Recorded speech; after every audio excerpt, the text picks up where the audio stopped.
welcomes you to another session.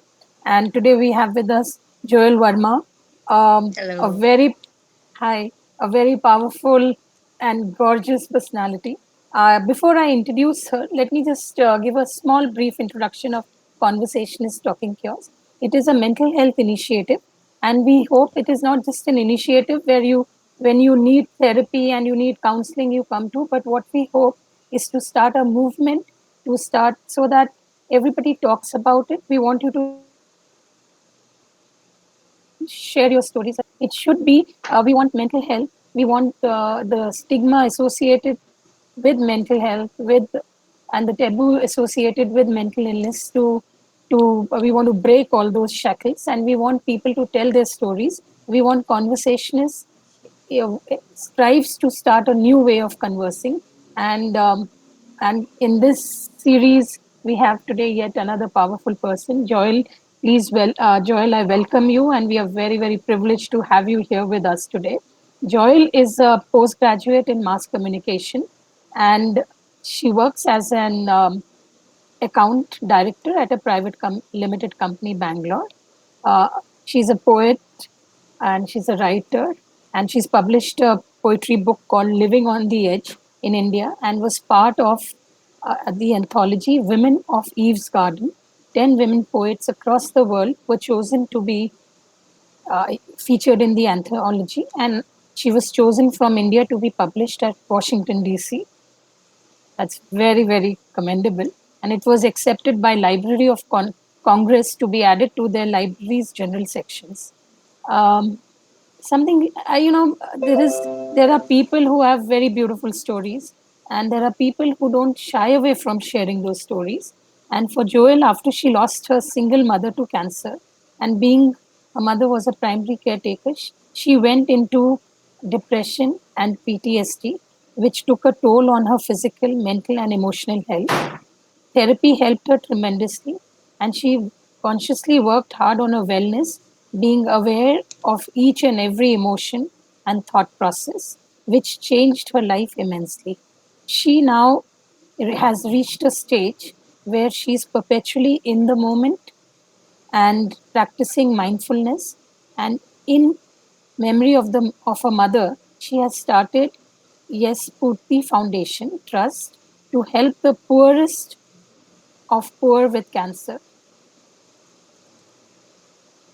creating awareness, donations, tie up with projects, etc.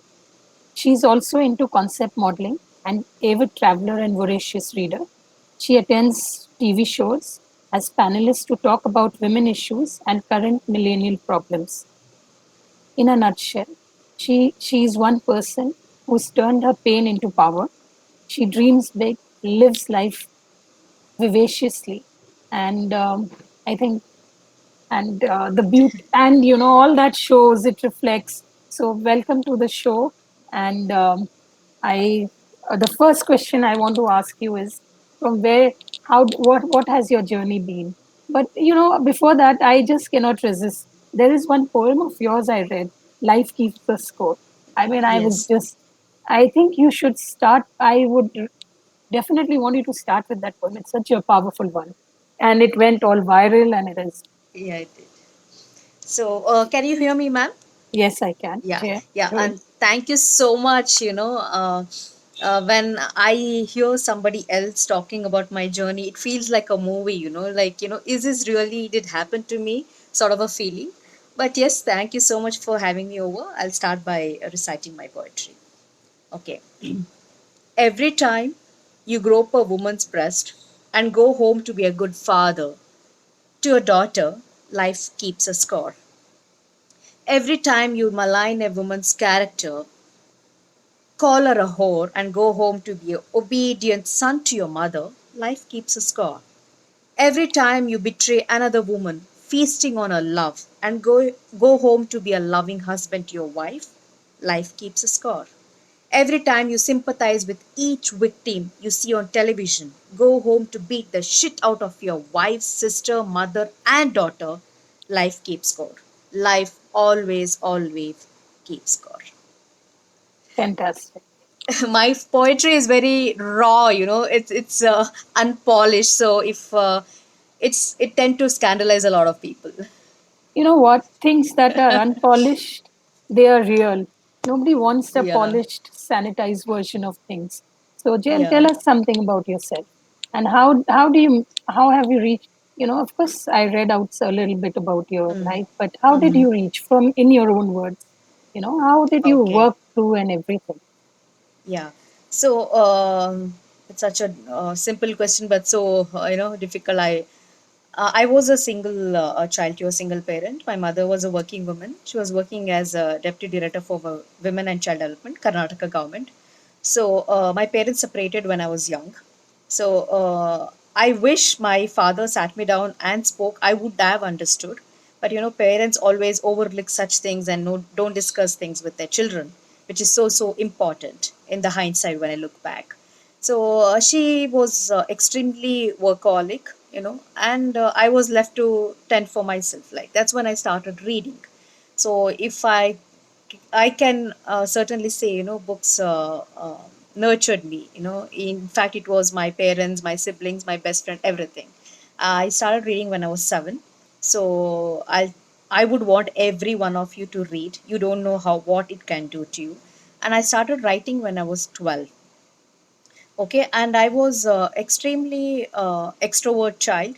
So what was happening within me, none of my teachers or my friends could notice, because outside I was this happy go lucky child, but inside I was very vulnerable. I was always wanting attention, or I always wanted teachers attention. So especially when a kid in a classroom would want that, it means she's lacking something back home. That's what always happens. And I finished my post graduation. But in the later stages, after I finished my graduation, my mother became my best friend. I used to discuss everything with her. I've never seen a human being as intelligent as my mother. So we was eating off very well. I was working. I was doing well. Even though I had that a gnawing feeling of emptiness always. It started since childhood. Then she retired, and I wanted to travel the world with her. When everything goes well, you know how life is. So she had cancer, and I quit my job, uh, very well paid, good job. But I didn't even think twice. People told me you should keep a nurse. I'm like, no, I have to do this. So 10 months with my mother's cancer, I can't even put into words what I went through. My perception about life changed then. Like, I used to get boggled down by little things, but when I see people in cancer hospital, it changed everything. I mean, you just have to go and sit there for an hour. About religion, about politics, about institution, my own life, everything changed. Then I lost her. She died in my arms, and after that, I can say it's my rebirth. Like the process of grief, there was denial, there was anger, why me mentality, and all that. Then I started traveling. I had never even gone out to next station. My mother was extremely overprotective. I packed my bag and went to US solo trip for 2 months. And that country was so kind to me. I can't even put into words. So kind to me. I had my first poetry recital in Manhattan. You can't believe, ma'am, I spoke about against their country in their country, and I was applauded. I was like, wow, this is possible. And I came back. When I came back again, it was like a massive hit. I'm like, I was in a high. I'm like, oh my god, where I have come back? I'm so alone. I'm alone now. I don't have a mother. What do I do? That's when I was extremely suicidal. And then there was this little voice. I remember the moment, and it said, not like this, Joel. Even if you have to die, not like this. You haven't seen northern lights in Norway. You haven't seen Tasmania. You haven't seen the mighty Himalayas and sat and meditated. They're not like this. No, that changed my life. Then I spoke to one of my dear friend, and she referred a psychologist. I can say the best psychologist I've ever met, and I went to her for a year. I never went anywhere else other than that for entire year. And I used to come back home, read about it, and I was fascinated with psychology and how mind works. And after that, I did my crash course in counseling psychology, and life started unfolding. I stopped being fearful. Like I stopped being like, let's see what's going to happen. And that's when I discovered life. I always tell my friends, I've lost money, I've lost my mother, I lost my good friends, I lost everything. That's when I discovered my freedom. Nothing more can touch me, and I started enjoying life, relishing life. She used to do cognitive behavioral therapy and mindfulness. For me, my reality is right now I'm talking to you, that's all, and I'm completely here, I'm here. So surrendering to each moment.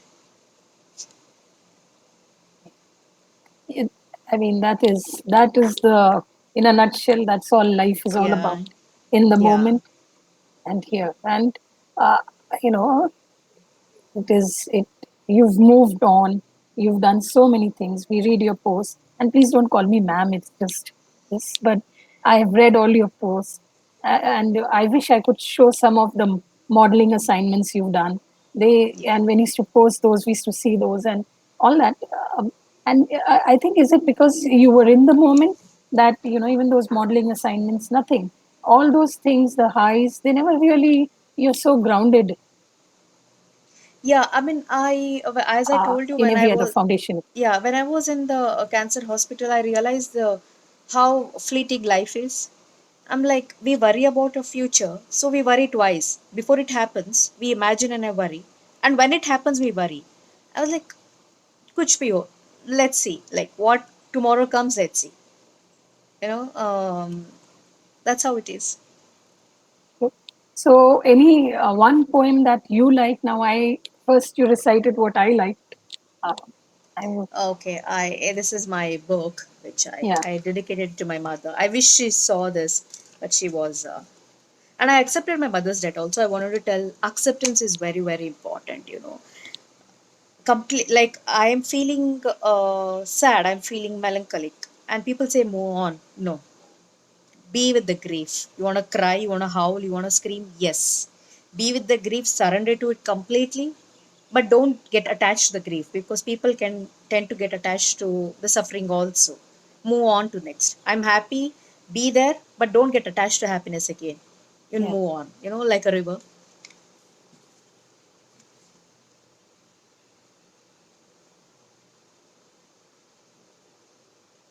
Okay, I don't know. Is it okay if it's also, I mean, most of my poems are, you know, it's for my father. Shall I? Of course, please. Yeah. I'm asking to other women about my dad. My dear woman, whom I want to hate, was my father a good lover? Did he kiss you wild? Did he whisper sweet nothings? Did he send flowers? Did he weep in ecstasy? Did he post love letters? Did he smell good? Was he passionate? Was he cruel? Was he tender? Was he intellectually stimulating? Was he man enough? Amidst all the chaos, did he ever talk about his little daughter? Did he love me enough? A tiny bit? Did you feel an ache in his breath? Was he worried at nights about my safety? Did he ever utter my name? How does it feel on his tongue? Does he look at the obituary every day in case justice sees my name? My dear women, no, I don't hate. I have loved you all. Yes, I have. After all, aren't we all one, longing for him? He leaves a longing in all of us. Oh, this is beautiful. Yeah, you've transformed all your pain into your writing. It's Yes, sublimated yes. so well. I mean, that longing, and if I have to really read your poem, one can see the longing, one can see. But when one talks to you, one also knows that it's like, okay, so what? That's where you've Yeah, expressed your agony and the ecstasy yeah. over. Okay, so when we started this, we want to know who is Jael. People would want to know who's Joel. And I think I'm getting it wrong. The J is silent. It's a Hebrew No, name. it's a Hebrew name. The right pronunciation is Yael. It's in the Old Testament. Right. She is Okay. one of the most Right. powerful women in the Bible. So God uses femininity to do masculine things. She Hmm. actually hammers a nail into a man's head. She kills him. So I usually tell it to my male colleagues. They're like, "Okay, we get it." So, but in India, they call me Joel. Joel. Okay. Yeah, Joel. I'm okay with Yael or Yeah. Joel. So, So, what am I? Yeah, that's what you asked me. yeah. See, when I was growing up, I used to read all these novels like Jane Eyre, David Copperfield, Oliver Twist, and all. I can't. even tell you how it I felt, I felt like I had a friend. So I thought one day I will write. No, it's okay no matter what. It can be simple English, it can be just my honest feelings. Hmm. Somebody, no matter where she is or he is, should read my work and feel, wow, somebody had understood me. I'm not alone. That is my goal. That is how I define success. No, when I got into a job, I thought, okay, maybe retail therapy would make me happy. I shopped so much. No. Then I thought maybe bank balance would make me happy. No, my friends or relationship, nothing. I realized, I'm just that little girl where the rainbows make me happy, or flower makes me happy, or my cat makes me happy, or when I break the coconut, I'm like, wow, I did. That is what makes me happy. Nothing materialistic anymore. That's fantastic. And can I share session? And so when we started this session, we couldn't connect to. We had so much of problem and everything, and then it Yeah, just fell into place. And yeah. I was so these are small things about you, that. So you want to tell us about those small things that, Like what? like leaving your Headphone. speakers Yeah, I mean, I headphone. was using it, and I like searched the entire house, and it was in the bathroom. And sometimes I misplace the lighter, and I'm like, I had to call my friends, like, you remember last time I was talking to you, where was the lighter? She's like, it's in the fridge. So I actually, the lighter was in the fridge. So I have these pets living with me, my dog, cat, and a bird, and constantly have this conversation. I tell them about the lockdown. Maybe during those moments I would misplace something, and That makes you more livable. And yeah. so your poetry is not all this. There is a lot of. There are many. There is another one that went viral, and it's about you and on the relationship. And you write a lot on relationships. You write a Yeah, I do. etched on my, that's the one that has etched on my soul. And maybe I'll come back. I have that written. I thought I would read Okay, that. I don't know where I have it. Your body. Okay.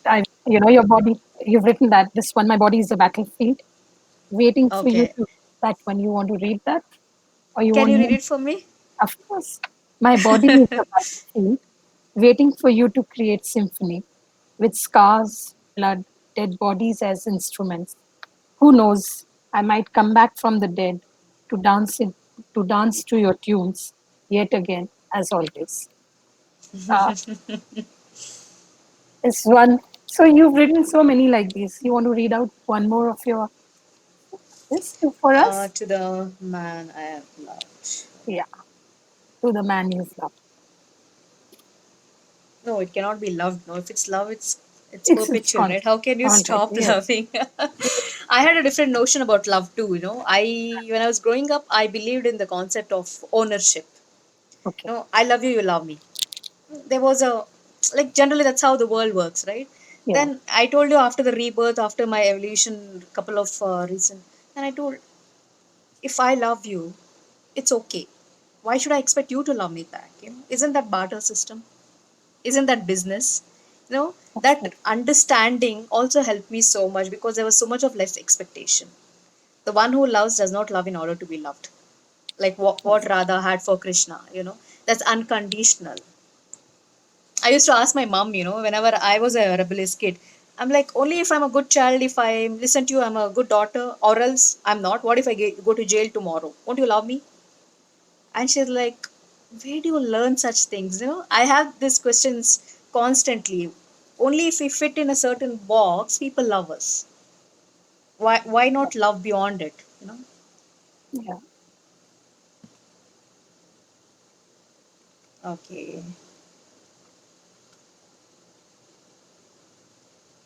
Okay.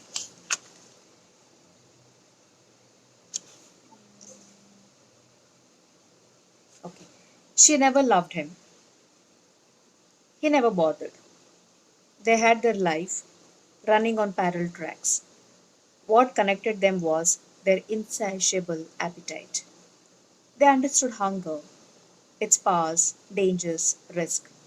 They mirrored each other's dark souls. The more they pulled away, the closer they grew. They knew They were each other's food.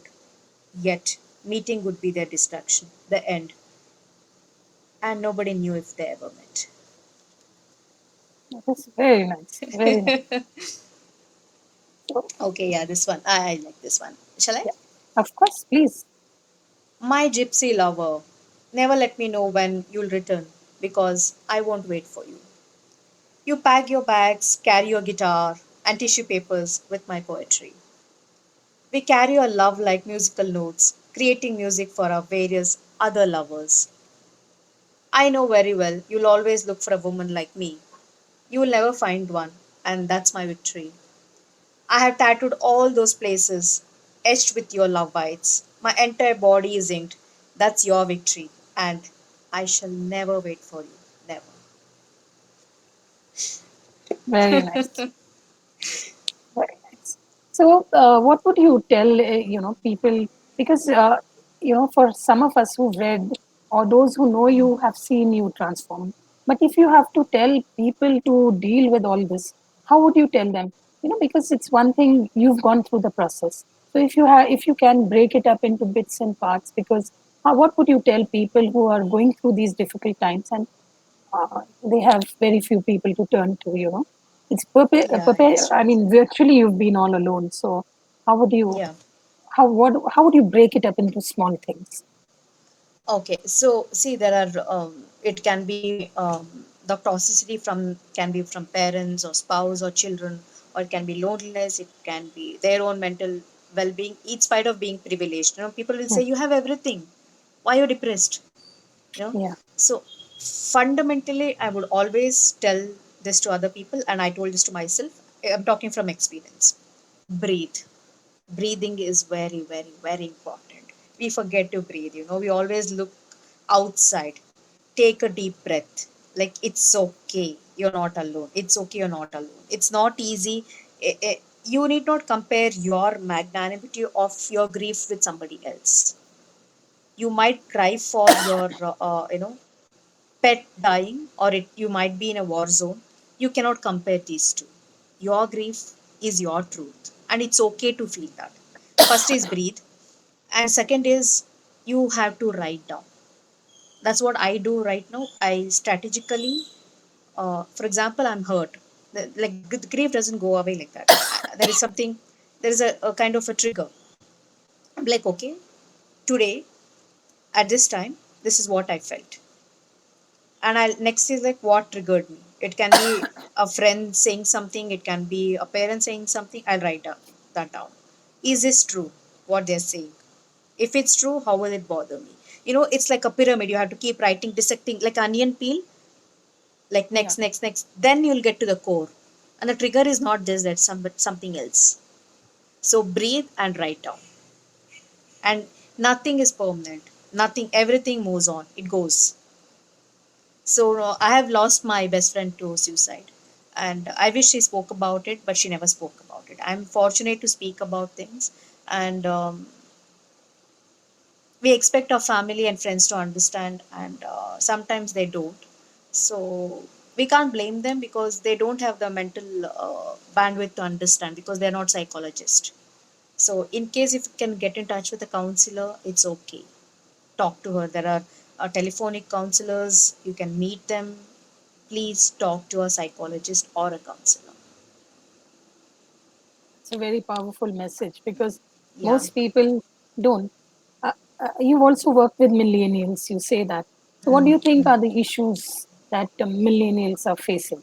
Where is it In that where the current you're working with a lot of them. So, what do you Yeah. think are the whatever we call the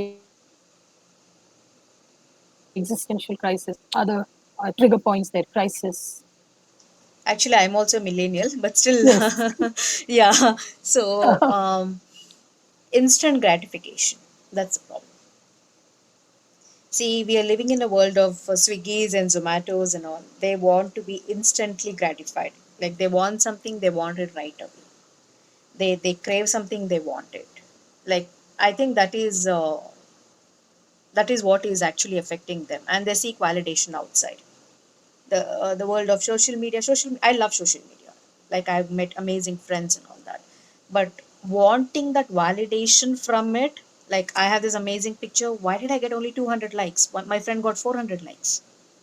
And that becomes a competition, you know. Then they try to compete with that. Like, no, stop seeking validation outside. You know you're pretty, you know you're beautiful in your own way. Stop. It's okay to write, it's okay to post. Even if you post 100 selfies, it's okay. Like, I don't judge anybody. They can write whatever, they can do whatever, because people who say they don't judge, they always judge people who post pictures. Like, it's their life, like each for their own. Stop seeking validation, and try to move away from instant gratification. Patience is a virtue. It's okay to wait a little bit. And being recognized is one of their fundamental aspect. They want to be recognized, you know. In my job also, we have this psychologist we work with, and he says once in every 7 days they want to be recognized. It can be just a pat on the back, you're doing great. Okay, so it's a good thing. So I think recognition is very important. Like, how many of our mothers never got recognized because, in spite of she cooking well? So those of you who are watching, when was the last time you recognized your mom or your dad? Or, I mean, start small. It's nice, you know. Just don't think only about yourself. Look around. It's a nice feeling, you know, to recognize other people also. Yes.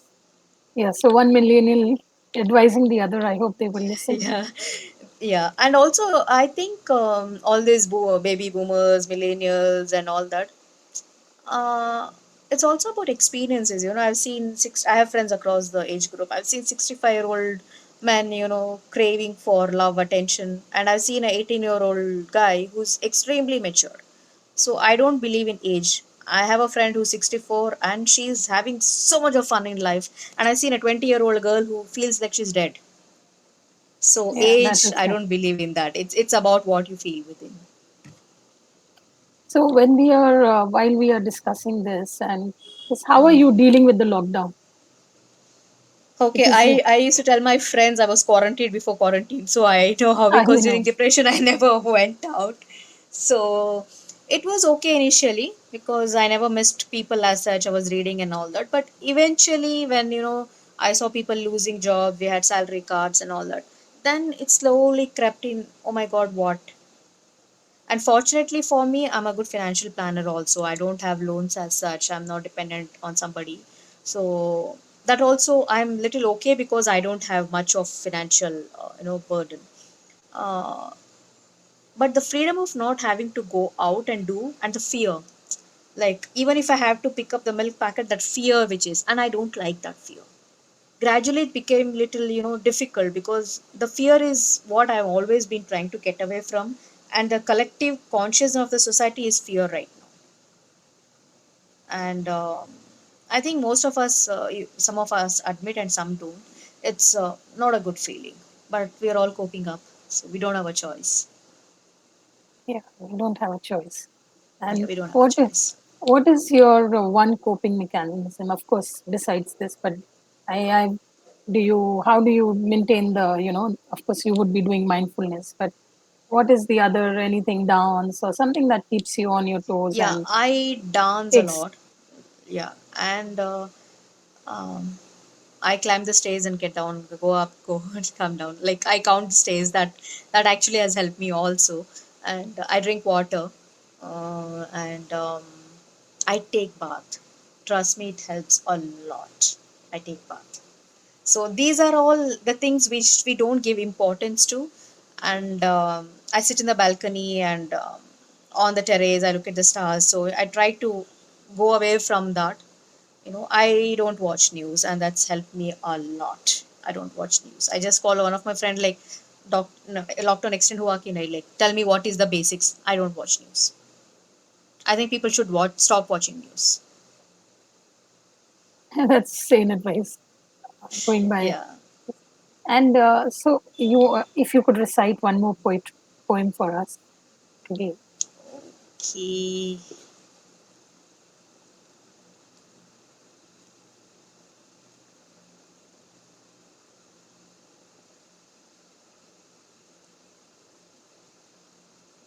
When I read those poems now, I can see so much of intensity, you know, like Yeah, I like this point. When I decide to leave, what should I take along? Suitcases full of worn out clothes with their smells, bag of old letters half written, never delivered, kindness I found at unusual places from strangers, love I begged, pleaded, and never found, or love found sporadically, love bites, lust written all over my body. What shall I take when I leave the city? Memories I don't remember, those I madly love, those smiles, that warmth of her breast, pictures, his musky smell, his fronds, his coldness. What shall I take? Should I take all those things I bought, my passport, my PAN card, voter ID, my jewelry, the money I have hidden? What shall I take?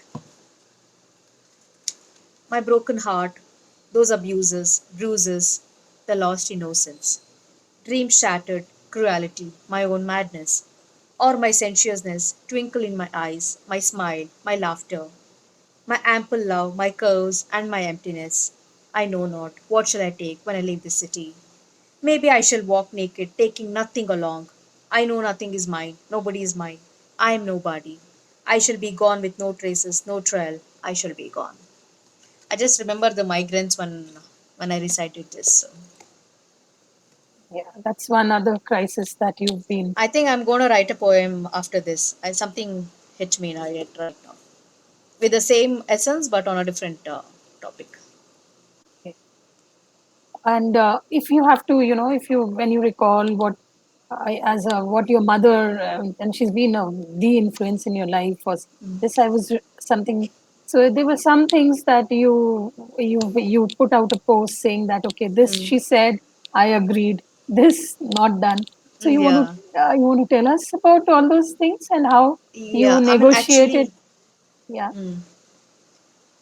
She used to speak very less, but whenever she did, it was life lessons. So I was talking to one of my friend. I told a Mm. simplicity is the highest form of sophistication. So like wow. Then I thought, why don't I pen down whatever my mother? That's what my mother told. Okay, I'll just read whatever I've written, so it might Okay. help few of them. Her mantra in life was sincere efforts never go unrewarded. I'll tell you why. She was in a government high paying, I mean, high ranking job, but she was the only person who was not corrupt. And she has given some 4,500 jobs to physically challenged widows in areas like Hassan and Mysore. And she always told sincere efforts never go unrewarded. She was getting transferred every year, but still not even 1 rupee bribe. So that was her mantra. And she told, never judge a person's character by their profession. I'll tell you why. I was 14 and I told Amma that lady is a commercial sex worker.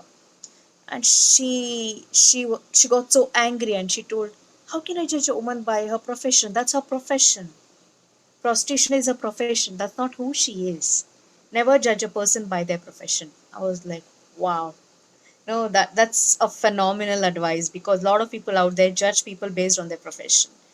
And she said, yeah, simplicity is the highest form of sophistication and simple living and high thinking. She didn't own anything beyond 10, 20 saris. She was a Gandhian. Beyond that, no, nothing. When she died, all she had was me, her ashes, books, that's all. Not even single property. She never bought anything. No jewelry. So, and she told no compromise with hard work. I am a person who believes in smart work, but she always told hard work. And she told even when you clean your bathroom, it has to be with complete dedication. And I still clean my own bathrooms. I don't let my domestic help do it. No, this it's very therapeutic. Also, whenever I'm angry, I clean bathrooms. My anger is gone, and the bathroom is spick and span. So you guys should try that. When you're angry, clean the house. Yeah, And it works. yeah, and she told each and every woman should be qualified. As per her, graduation was like basic. Only graduation. That's all. That's how she used to tell. So yeah, studying is very important. And she told every woman should have economic independence, no matter what. I can't stress this enough. No matter how much you earn, you have to work. You cannot depend on your parents or spouse. Tomorrow your husband tells leave, then what?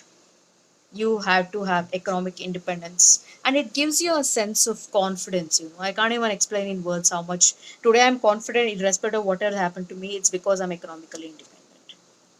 And uh, and she told me, the moment a man borrows money from you, dump him. Okay. So, okay, guys, don't blame me if your girlfriends or your spouses dumps you. And freedom with responsibility. Like, I live alone now, but I know my responsibilities. I know where to draw the boundaries. That's very important. And self respect above everything. All my life, I thought love was above everything. Right now, if you ask me, it's self respect. I agree with her. And she told me a way to a man's heart is through his stomach. So you Maybe agree I'm with not that? found. I don't know how to cook. That's why I have not found the right man yet.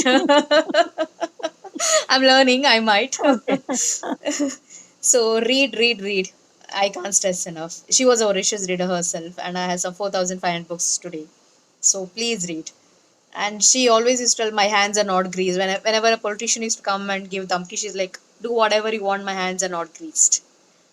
And she told me never forget a humiliation. I actually forget. I'm more forgiving times than my mom, but she never forgot.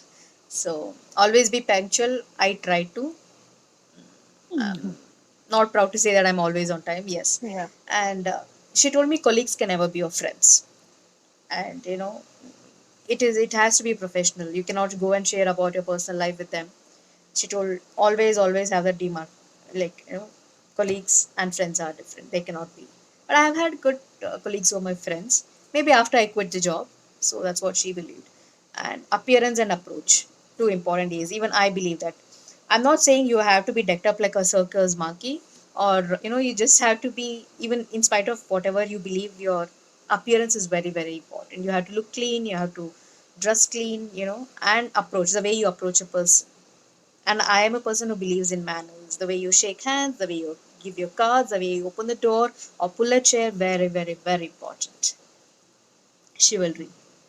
And stay hungry for knowledge. The moment you feel you have learned everything is the death. You have to be. And she told me morning stress is very important for good health.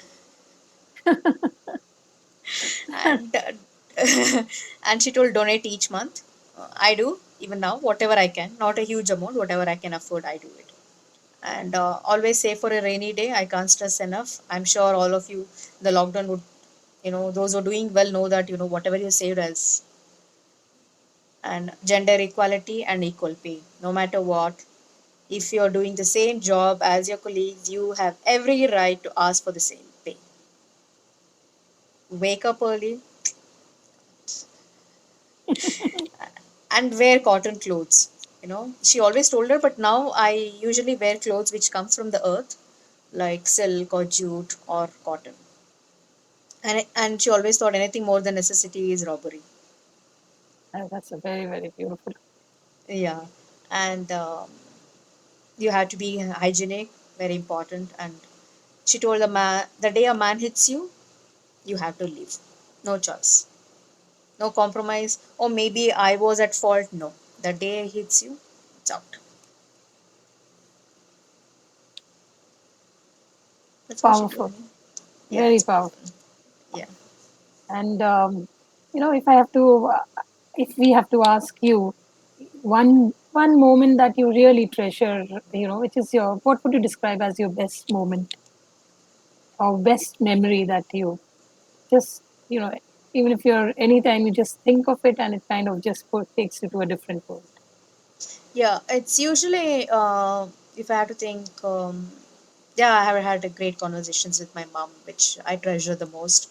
From after I used to come back from work, we used to have a cup of coffee and discuss about politics or geography or anything and everything. And I treasure that conversations. Conversations are very, very important. And other than that, when I sleep in the night or wake up in the morning, my cat is next to me and my dog, and we're all breathing in tandem. I could hear their breathing, and I feel so beautiful. The entire setup, like three species together breathing in tandem, and I can't even tell you how happy it makes me feel. I'm so blessed to, we have four species: a bird, a cat, a dog, and myself. living in harmony, and we human beings struggle to live in harmony. My God.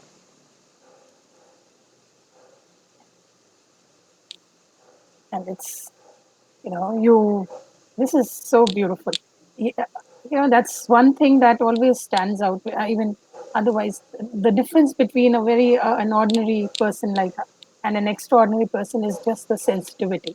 And that's what you, everything else, it's just the sensitivity and enjoying the small things in life, which most of us just tend to overlook and ignore, or whatever. We are so lost in ourselves. And this has been a very grounding interview for us. And I mean, the time also just flew by. So can we request you for another one of your poems? I would love to. Yes. I written something. Okay.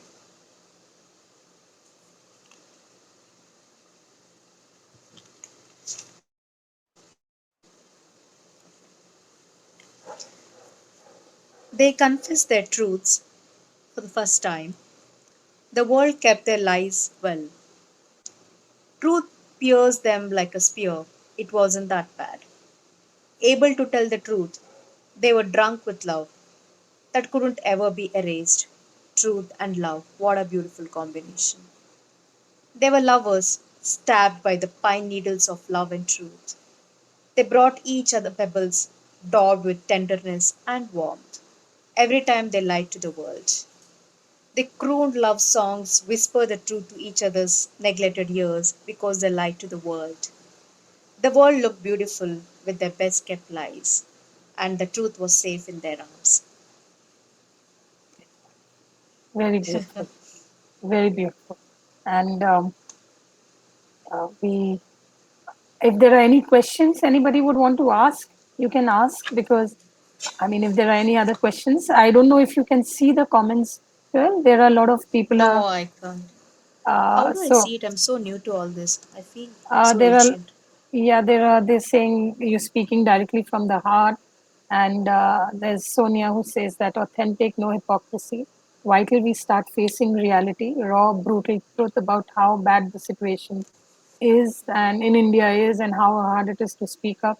Wonderful message. Then we have, that you're good, honest, at reaching the deepest human feelings, expressions, and absolutely soulful conversation. And I mean that even yesterday, the person we had Mansi Bhagdev here, and she also stressed on the same thing, that you live through your grief, and it is again, you have to go through those stages, of maybe beginning with denial to acceptance, anger and pain and depression, and then you accept, because you can, denial will not help. And I think you've restated that, you've told us the importance of conversations, and this is one such very, very powerful conversation. And I'm really, we Yeah, and I would like to also say, see, we all want others to be nice to us. We all want others to be sensitive to us, sensible towards us, give us boundaries. What are we doing? Like, if we question ourselves, when was like, im- when that friend wanted to reach out to you, or when when somebody was hungry, or when your parents wanted your attention, where was the sensitivity? So why do you, when everybody wants to be takers, who will be the givers? be the givers. And is there any other message that you would like to give to all of us, or what? Just live passionately and forget about reputation. Go, you want to climb the Mount Everest, get a tattoo, fall in love, do whatever. Tomorrow is never, never, never promised. Thank you so much for your time. Yeah. And uh, I'm not getting enough. I just feel tempted to tell you, okay, can you read one more poem? But No, if you have time, I can one maybe. okay, please do that. Okay. You fall in love often happens because of varied people, thoughts, your own loneliness to fill the void. Many times, mostly, always, you move on, you grow apart, you hang in, you stick around. If you're lucky enough, you'll meet someone who will change you, and like how. Not your habits or your thinking or living, They get into your DNA, cut you open, dissect, and change it completely. Before you realize it, you hear the deafening sound of your heart breaking. Sometimes, very rarely, you break your heart in the right way. Oh, with that, very nice. Very. So, uh, I don't know. Thank you so much for being here, and thank you so much for Yes. um, this wonderful, wonderful conversation. It's never enough, and I hope we can get you again. And Yeah, sure. because we need more stories like yours, and for conversations, because we want people to talk about it. We want people to share their stories, to Mm, share this. mm, Only then people won't tell their stories. Still, people won't reach out. There will be many who will be lost to depression, and any suicide that happens is a loss. It's not, that shouldn't happen. And there is, it's not about when you're, see, when you're ill, you reach out, उससे कोई फायदा नहीं होता है. It should be about, even in normal this, it should be a normal thing for us to talk, because when we talk to people, we maintain the sanity. Joel here, and it's thank you so much. And you want to have the last word? yeah, and the moment you guys, whoever is watching, pick up the phone and talk to that person you've been wanting to talk, do it as soon as you leave this live session. And to all of you. Yeah, thank you so much. And I know, and all those people, if you feel, please write into Conversationists Talking Cures. You have a story, you tell us. हम आपकी story share करेंगे. अगर आपके पास, you want to, if you want, we would love to host you and आपकी story share करेंगे. Please talk, reach out, like Joel has just said. Make that phone call. It may just be the life change. Okay? Yes. Thank you so much. Yeah, sure. Bye. Right, right.